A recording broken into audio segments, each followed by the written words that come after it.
ਹਾਂਜੀ ਬੇਲੀਓ, ਪੰਜਾਬੀ ਪ੍ਰਚਾਰ ਦੀ ਟੀਮ ਇਸ ਵੇਲੇ ਕਸੂਰ ਡਿਸਟ੍ਰਿਕਟ ਦੇ ਪਿੰਡਾਂ ਦੇ ਵਿੱਚ ਪਹੁੰਚੀ ਹੈ ਔਰ ਅਸੀਂ ਵੱਖੋ-ਵੱਖ, ਜਿਵੇਂ ਕਿ ਤੁਸੀਂ ਜਾਣਦੇ ਹੋ, ਫਲੱਡ ਰਿਲੀਫ ਐਕਟੀਵਿਟੀਜ਼ ਅਸੀਂ ਕਰਦੇ ਹੁੰਦੇ ਹਾਂ, ਜਿਹਦੇ ਵਿੱਚ ਅਸੀਂ ਵੱਖੋ-ਵੱਖ ਲੋਕਾਂ ਨੂੰ ਲੰਗਰ ਲੈ ਕੇ ਉੱਥੇ ਜਾਂਦੇ ਹੁੰਦੇ ਹਾਂ। ਨਾਲ ਮੱਛਰਦਾਨੀਆਂ ਹਨ ਔਰ ਨਾਲ ਰਾਸ਼ਨ ਹੈ, ਨਾਲ ਦਵਾਈਆਂ ਹਨ। ਇਸ ਤਰੀਕੇ ਦੀ ਐਕਟੀਵਿਟੀਜ਼ ਅਸੀਂ ਸ਼ੁਰੂ ਕੀਤੀਆਂ ਹੋਈਆਂ ਹਨ। ਕੁਝ ਆਲਰੇਡੀ ਹੋ ਰਹੀਆਂ ਹਨ ਤੇ ਕੁਝ ਨਾਲ ਅੱਗੇ ਐਡ ਹੋ ਜਾਣਗੀਆਂ। ਇਹਨਾਂ ਏਰੀਆਜ਼ ਦੇ ਅੰਦਰ ਅਸੀਂ ਤੁਹਾਨੂੰ ਜਿੱਥੇ ਲੈ ਕੇ ਆਏ ਹਾਂ, ਬਿਲਕੁਲ ਬਾਰਡਰ ਏਰੀਆ ਦੇ ਨਾਲ ਹੈ। ਪਿੱਛੇ ਸਾਡੇ ਇੰਡੀਅਨ ਸਾਈਡ ਦੇ ਗੁਰਦੁਆਰਾ ਸਾਹਿਬ ਦੀ ਬਿਲਡਿੰਗ ਨਜ਼ਰ ਆ ਰਹੀ ਹੈ, ਪਿੱਛੇ ਪੂਰਾ ਪਿੰਡ ਨਜ਼ਰ ਆ ਰਹੀ ਹੈ। ਇਹ ਏਰੀਆ ਕਸੂਰ ਡਿਸਟ੍ਰਿਕਟ ਦਾ ਏਰੀਆ ਹੈ ਔਰ ਤਲਵਾਰ ਪੋਸਟ ਤੋਂ ਅੱਗੇ ਅਸੀਂ ਆਈਏ ਤੇ ਉੱਥੇ ਦਾ ਇਹ ਸਾਰਾ ਏਰੀਆ ਹੈ। ਇੱਥੇ ਬਹੁਤ ਘੱਟ ਲੋਕ ਇੱਥੇ ਅਪੜਦੇ ਹਨ। ਬਾਕੀ ਲੋਕ ਤਲਵਾਰ ਪੋਸਟ ਤੋਂ ਪਿੱਛੇ ਜਿਵੇਂ ਕਿ ਮਰੀਮ ਨਵਾਜ਼ ਜਿਹੜੀ ਪੰਜਾਬ ਦੀ ਚੀਫ ਮਿਨਿਸਟਰ ਹੈ, ਉਹ ਵੀ ਆਏ ਤਾਂ ਤਲਵਾਰ ਪੋਸਟ ਤੱਕ ਆਏ। ਲੇਕਿਨ ਤਲਵਾਰ ਪੋਸਟ ਤੋਂ ਅੱਗੇ ਇੱਕ ਇਹ ਏਰੀਆ ਲੰਬਾ ਚੌੜਾ ਏਰੀਆ ਹੈ। ਛੋਟੇ ਪਿੰਡ ਹਨ ਬੇਸ਼ੱਕ, ਲੇਕਿਨ ਬਹੁਤ ਵੱਡੀ ਆਬਾਦੀ ਹੈ। ਇਸ ਵੇਲੇ ਸਾਡੇ ਨਾਲ ਇੱਥੋਂ ਦੇ ਜਿਹੜੇ ਰਿਹਾਇਸ਼ੀ ਹਨ, ਬਾਕੀ ਸਾਡੇ ਨਾਲ ਇਸ ਟਾਈਮ ਦੂਸਰੇ ਦੋਸਤ ਵੀ ਹਨ। ਸਰਵਰ ਭੁੱਟਾ ਸਾਹਿਬ ਹਨ, ਫਰੂਖ ਬਾਰੀ ਸਾਹਿਬ ਹਨ, ਜਵੇਦ ਸਾਹਿਬ ਹਨ, ਅੰਜਮ ਗਿੱਲ ਸਾਹਿਬ ਹਨ ਤੇ ਫਰੂਖ ਬਾਰੀ ਸਾਹਿਬ ਉਹਨਾਂ ਦਾ ਏਰੀਆ ਹੈ। ਫਰੂਖ ਬਾਰੀ ਸਾਹਿਬ ਉਹਨਾਂ ਤੋਂ ਪੁੱਛਦਾ ਕਿ ਐਗਜ਼ੈਕਟ ਹੈ ਲੋਕੇਸ਼ਨ ਕੀ ਹੈ ਜਿੱਥੇ ਅਸੀਂ ਖੜੇ ਹਾਂ ਔਰ ਨਾਲ ਜਿਹੜੀ ਬਾਰਡਰ ਲਾਈਨ ਹੈ, ਬਾਰਡਰ ਫੈਂਸ ਹੈ, ਮੈਨੂੰ ਇੱਥੋਂ ਨਜ਼ਰ ਆ ਰਹੀ ਹੈ ਕਿ ਇਹ ਕਿੰਨੀ ਦੂਰ ਹੈ। ਇਸ ਏਰੀਆ ਦੇ ਬਾਰੇ ਤੁਹਾਨੂੰ ਦੱਸਦੇ ਜਾਈਏ, ਫਿਰ ਅਗਲੀਆਂ ਐਕਟੀਵਿਟੀਜ਼ ਤੁਹਾਨੂੰ ਦਿਖਾਉਂਦੇ ਹਾਂ। ਬਾਰੀ ਸਾਹਿਬ ਦੱਸੋ, ਅਸੀਂ ਕਿਹੜੇ ਏਰੀਆ ਦੇ ਵਿੱਚ ਖੜੇ ਹਾਂ ਤੇ ਇੱਥੇ ਕਿੰਨੀ ਦੀ ਲੋਕੇਸ਼ਨ ਹੈ? ਅਸੀਂ ਤਲਵਾਰ ਪੁਲ ਕ੍ਰਾਸ ਕਰਕੇ ਨਾ ਅੱਗੇ ਫੱਤੀ ਵਾਲਾ ਪਿੰਡ ਹੈ, ਉੱਥੇ ਖੜੇ ਆ। ਠੀਕ ਹੈ। ਸਾਡੇ ਇਸ ਦਫਾ ਇੱਧਰ ਸ਼ਮਾਲ 'ਚ ਵੀ ਇੰਡੀਆ, ਅੱਗੇ ਅਸੀਂ ਜਾਵਾਂਗੇ ਸਾਡੇ ਐਵੇਂ ਘੁੰਮਦਾ ਹੋਵੇਗਾ, ਮਸ਼ਰਕ 'ਚ ਵੀ ਇੰਡੀਆ ਆਵੇਗਾ, ਜਨੂਬ 'ਚ ਵੀ ਇੰਡੀਆ। ਤਿੰਨ ਸਾਈਡ ਤੇ ਇੰਡੀਆ? ਤਿੰਨ ਸਾਈਡ ਤੇ ਇੰਡੀਆ, ਬਲਕਿ ਇੱਥੇ 4 ਸਾਈਡ ਤੇ ਇੰਡੀਆ। ਅੱਛਾ, ਜਿੱਥੇ ਅਸੀਂ ਖੜੇ ਹਾਂ ਸਿਰਫ ਉਹ ਇੱਕ ਰਾਸਤਾ ਹੈ ਜਿਵੇਂ ਸੁਰਾਈ ਜਾਂ ਘੜਾ ਟਾਈਪ, ਜਿੱਥੋਂ ਤਲਵਾਰ ਪੁਲ ਤੋਂ ਅਸੀਂ ਕ੍ਰਾਸ ਕਰ ਲਿਆ, ਅੱਗੇ ਸਾਡੇ 4 ਚ ਫਿਰ ਹੀ ਇੰਡੀਆ ਜਿੱਥੇ ਅਸੀਂ ਖੜੇ ਹਾਂ। ਜਿੱਥੇ ਖੜੇ ਆ ਇਹ ਗੁਲਾਈ ਦੇ ਅੰਦਰ ਸਿਰਫ ਇਹ ਥੋੜਾ ਜਿਹਾ ਏਰੀਆ ਵਿੱਚ ਸਿਰਫ ਰਾਸਤਾ ਹੈ। ਇਹ ਤਲਵਾਰ ਪੁਲ ਇੱਕ ਰਾਸਤਾ ਹੈ ਅੱਗੇ ਆਉਣ ਦਾ, ਬਾਕੀ 4 ਫਿਰ ਇੰਡੀਆ ਹੀ ਹੈ। ਬੜੀ ਦਿਲਚਸਪ ਲੋਕੇਸ਼ਨ ਹੈ ਕਿ ਸ਼ਾਇਦ ਹੀ ਇਸ ਤਰ੍ਹਾਂ ਦਾ ਕੋਈ ਏਰੀਆ ਹੋਵੇ। ਅਗਰ ਤੁਸੀਂ ਕਸੂਰ ਦਾ ਮੈਪ, ਸਿਰਫ ਕਸੂਰ ਦਾ ਮੈਪ ਕਰੋ ਨਾ ਥੋੜਾ ਜ਼ੂਮ ਕਰਕੇ, ਹਾਂ, ਤੁਹਾਨੂੰ ਇਹ ਬਿਲਕੁਲ ਵਾਜ਼ਿਹ ਨਜ਼ਰ ਆਵੇਗਾ ਕਿ ਸਿਰਫ ਇੰਨਾ ਕੋ ਰਾਸਤਾ ਹੀ ਹੈ ਜਿਹੜਾ ਤੁਸੀਂ ਅੱਗੇ ਆ ਜਾਂਦੇ, ਉਸ ਤੋਂ ਬਾਅਦ ਤੁਸੀਂ ਇੰਡੀਆ 'ਚ। ਇੱਕ ਟੁਕੜੀ ਹੈ, ਇੰਜ ਲੱਗਦਾ ਹੈ ਬਸ ਇੰਡੀਆ ਦੇ ਵਿੱਚ ਹੀ ਖੜੇ ਆ। 4 ਚ ਫਿਰ ਸਾਡੇ ਇੰਡੀਆ ਹੀ, ਇੰਡੀਅਨ ਪੰਜਾਬ ਹੈ। ਹਾਂਜੀ, ਅਸੀਂ ਪੰਜਾਬ ਕਵਾਂਗੇ, ਪੰਜਾਬ ਇੰਡੀਆ ਦੀ ਸਾਈਡ ਵਾਲਾ। ਸੋ ਜੀ ਇਹ ਬੜੀ ਦਿਲਚਸਪ ਲੋਕੇਸ਼ਨ ਹੈ ਤੇ ਇਸ ਤੋਂ ਅਗਲੇ ਪਿੰਡਾਂ ਦੇ ਵਿੱਚ, ਜਿਵੇਂ ਕਿ ਦੱਸ ਰਹੇ ਸੀ ਬਾਰੀ ਸਾਹਿਬ ਪਿੰਡ ਦਾ ਨਾਂ, ਉਹਨਾਂ ਪਿੰਡਾਂ ਦੇ ਵਿੱਚ ਚੱਲਦੇ ਆ ਤੇ ਉੱਥੇ ਲੰਗਰ ਵੀ ਲੋਕਾਂ ਨੂੰ ਖਵਾਉਂਦੇ ਆ ਤੇ ਨਾਲ ਮੱਛਰਦਾਨੀ ਔਰ ਹੋਰ ਜੋ ਅਸੀਂ ਕਰ ਸਕਦੇ ਹਾਂ। ਅੱਛਾ ਬਾਰੀ ਸਾਹਿਬ, ਕੁਝ ਅਗਰ ਤੁਸੀਂ ਇੱਥੋਂ ਦੇ ਪਿੰਡਾਂ ਦੇ ਨਾਮ ਜਿਹੜੇ ਇਸ ਗੁਲਾਈ ਦੇ ਅੰਦਰ ਦੇ ਪਿੰਡ ਹਨ ਪਾਕਿਸਤਾਨੀ ਪੰਜਾਬ ਦੇ, ਉਹਨਾਂ ਦੇ ਕੁਝ ਨਾਂ ਦੱਸ ਪਾਓ ਤੇ। ਇਹ ਸਰ ਜਿੱਥੋਂ ਆਪਾਂ ਕ੍ਰਾਸ ਕੀਤਾ ਨਾ, ਪਹਿਲਾ ਪਿੰਡ ਆਉਂਦਾ ਕਮਾਲਪੁਰਾ, ਅੱਗੇ ਹੈ ਜਿੱਥੇ ਖੜੇ ਆ ਪੱਤੀ ਵਾਲਾ, ਨਾਲ ਅੱਗੇ ਮਾਈ ਵਾਲਾ, ਫਿਰ ਉਸ ਤੋਂ ਬਾਅਦ ਧੁੱਪਸੜੀ, ਸਹਿਜਰਾ, ਛਾਂਟ, ਨਗਰ, ਮੱਬੂਕੇ। ਇਹ ਦਰਿਆ ਦੇ ਸ਼ਮਾਲ ਵਾਲੀ ਸਾਈਡ ਤੇ ਰਹਿ ਜਾਂਦੇ।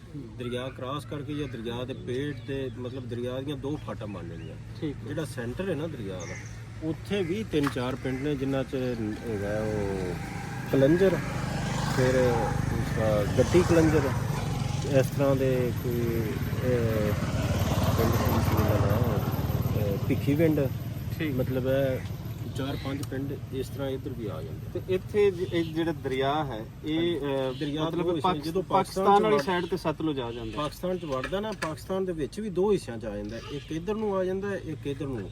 ਇੱਥੇ ਵੀ ਆਪਣਾ ਉਹ ਡੈਲਟਾ ਬਣਾਉਂਦਾ ਜਾਂ ਗੋਲ ਦਾਇਰੇ ਦੀ ਸ਼ਕਲ 'ਚ ਦੋ ਦਰਿਆ ਬਣ, ਅੱਗੋਂ ਇੱਥੇ ਨਿਕਲਦਾ, ਫਿਰ ਅੱਗੇ ਜਾ ਕੇ ਇੱਕ ਹੋ ਜਾਂਦਾ। ਅੱਗੇ ਇੱਕ ਹੁੰਦਾ, ਇੱਥੇ 2 ਪਾਰਟ ਉਹਦੇ ਬਣਦੇ। ਹਾਂਜੀ, ਜਿੱਥੇ ਆਪਾਂ ਪੁਲ ਕ੍ਰਾਸ ਕੀਤੀ ਨਾ, ਉੱਥੋਂ ਨਾਲ ਹੀ ਅੱਗੇ ਜਾ ਕੇ ਫਿਰ ਇੱਕ ਹੋਇਆ।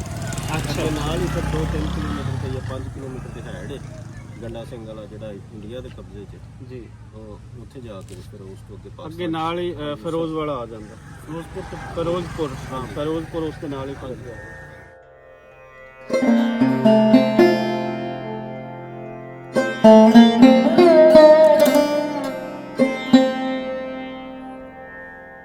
ਬਾਰੀ ਸਾਹਿਬ ਇਹ ਦੱਸੋ ਵੀ ਇਸ ਵੇਲੇ ਆਪਾਂ ਕਿੱਥੇ ਅਪੜ ਚੁੱਕੇ ਹਾਂ, ਕਿ ਪਿੰਡ ਦਾ ਕੀ ਨਾਂ ਹੈ ਔਰ ਇਹੀ ਸਾਡਾ ਜੀ ਜਿੱਥੇ ਅਸੀਂ ਅਪੜਨਾ ਸੀ, ਆਖਿਰਕਾਰ ਅਸੀਂ ਆਪਣੀ ਮੰਜ਼ਿਲੇ ਮਕਸੂਦ ਤੇ ਅਪੜ ਚੁੱਕੇ ਹਾਂ। ਇਹ ਸਰ ਧੁੱਪਸੜੀ ਪਿੰਡ ਦਾ ਨਾਂ ਹੈ, ਜਿੱਥੇ ਅਸੀਂ ਪਹੁੰਚ ਗਏ।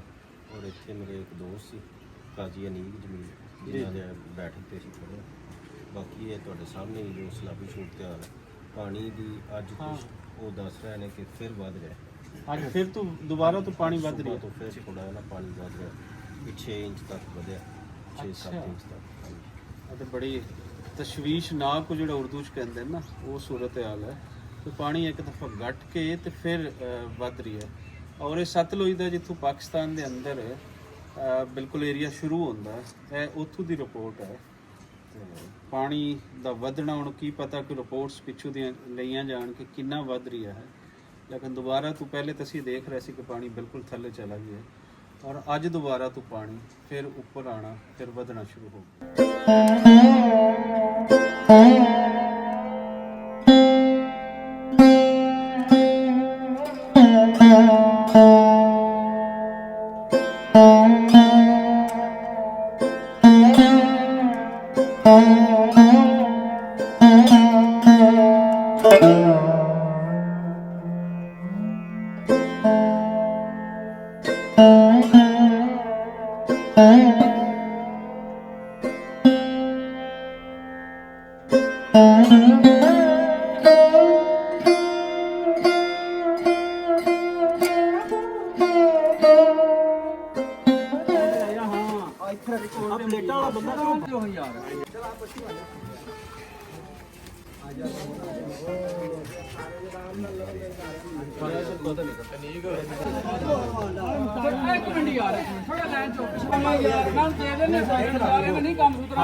ਜੀ ਜੀ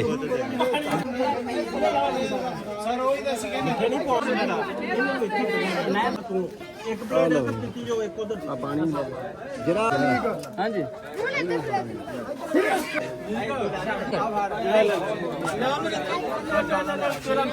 ਲਾ ਆਪਣਾ ਇਹਦੇ ਚ ਪਾ ਵੀ ਇਹਦੇ ਚ ਪਾ ਇਹਨਾਂ ਦੇ ਰਹਿ ਜਾਣੇ ਬੱਚਿਆਂ ਨੇ ਪਾ ਦੇਣੇ ਤੈਨੂੰ ਬੱਚਿਆਂ ਨੇ ਰਹਿ ਜਾਣੇ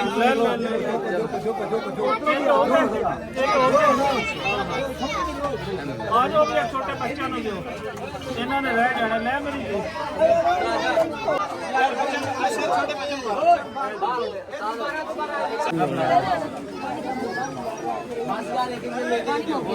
ਪਾਣੀ ਹੈਗਾ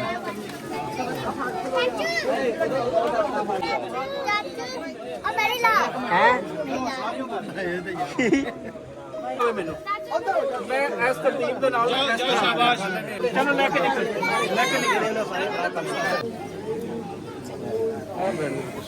ਚਲੋ ਚਲੋ ਚਲੋ ਚਲੋ ਚਲੋ ਚਲੋ ਲਵੋ ਲਵੋ ਸਾਰਿਆਂ ਨੂੰ ਔਰਤਾਂ ਨੂੰ ਮਿਲ ਜਾਣਗੇ ਮਿਲ ਜਾਂਦੀ ਸਾਰੇ ਆ ਜਾਓ ਨਾ ਮਾਲੀ ਇੱਧਰ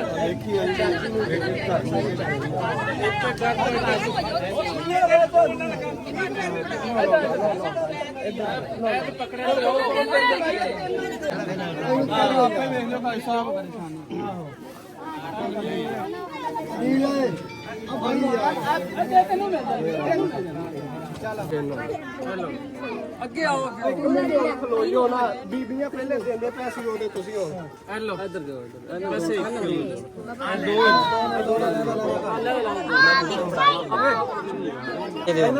ਦੇ ਚੀਜ਼ ਖੜੀ ਅੱਗੇ ਅਮਨ ਦਿੱਲੇ ਕਿ ਅੰਬਾਨੀ ਨੀਲੇ ਇੱਧਰ ਓਲਡ ਬਾਸ ਬਣ ਦਿਓ ਨਾ ਇਹਨਾਂ ਨੂੰ ਅੱਗੇ ਆਣ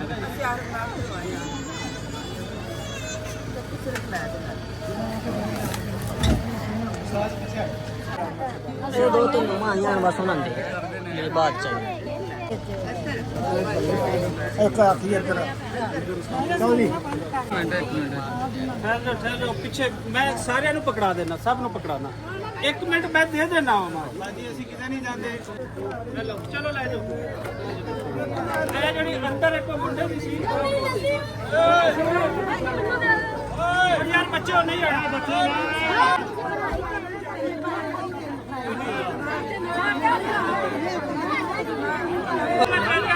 ਦੇ ਦਿਆਂਗਾ।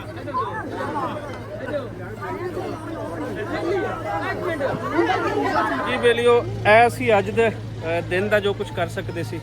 ਉਹਦੇ ਅੰਦਰ ਲੰਗਰ, ਮੱਛਰਦਾਨੀਆਂ ਤੇ ਖੁਸ਼ਕ ਰਾਸ਼ਨ ਵੀ ਰੱਖਿਆ ਹੋਇਆ, ਉਹ ਵੀ ਅੱਗੇ ਜਾ ਕੇ ਦਿੰਦੇ ਆ। ਤੇ ਲੋਕਾਂ ਨੂੰ ਲੋੜ ਤੇ ਹੈ, ਕਦੀ ਇਹ ਨਾ ਸੋਚਣਾ ਕਿ ਲੋਕਾਂ ਦਾ ਰਵੱਈਆ ਚੰਗਾ ਨਹੀਂ ਹੈ ਤੇ ਨੇਕੀ ਦੇ ਕੰਮ ਨੂੰ ਤੁਸੀਂ ਰੋਕ ਦਿਓ।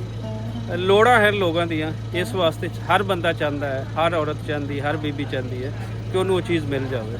ਇਹਦੇ ਪਿੱਛੇ ਤੁਸੀਂ ਦੇਖੋ ਕਿ ਸਾਰਾ ਕੁਝ ਇਹਨਾਂ ਦਾ ਰੁੜ ਗਿਆ, ਕੋਈ ਫਸਲਾਂ ਨਹੀਂ ਬਚੀਆਂ, ਕੋਈ ਘਰ ਨਹੀਂ ਬਚਿਆ। ਜੇ ਕੋਈ ਬਚਿਆ ਹੈ ਤੇ ਉਹ ਕੋਈ ਉੱਚੇ ਘਰਾਂ ਦਾ ਕੁਝ ਬਚ ਗਿਆ, ਉਹਨਾਂ ਦੀ ਤਾਂ ਖੈਰ ਹੈ, ਲੇਕਿਨ ਮਾੜੇ ਲੋਕਾਂ ਦਾ ਰੱਬ ਦਾ ਨਾਂ ਜੇ ਨਿਕਲੋ, ਤੁਹਾਡੀ ਲੋੜ ਹੈ। ਪਾਣੀ ਲੈ ਗਿਆ, ਮੁਸੀਬਤਾਂ ਛੱਡ ਗਿਆ ਆਪਣੇ ਪਿੱਛੇ, ਲੋੜਾਂ ਛੱਡ ਗਿਆ, ਔਰ ਵਾਧੂ ਲੋੜਾਂ ਜੇ। ਇਸ ਵੇਲੇ ਘਰਾਂ ਦੇ ਵਿੱਚ ਨਾ ਪਾਓ, ਨਿਕਲ ਕੇ ਇਹਨਾਂ ਦੇ ਜਿੰਨੇ ਜੋਗੇ ਜੇ ਉਹਨਾਂ ਸਾਥ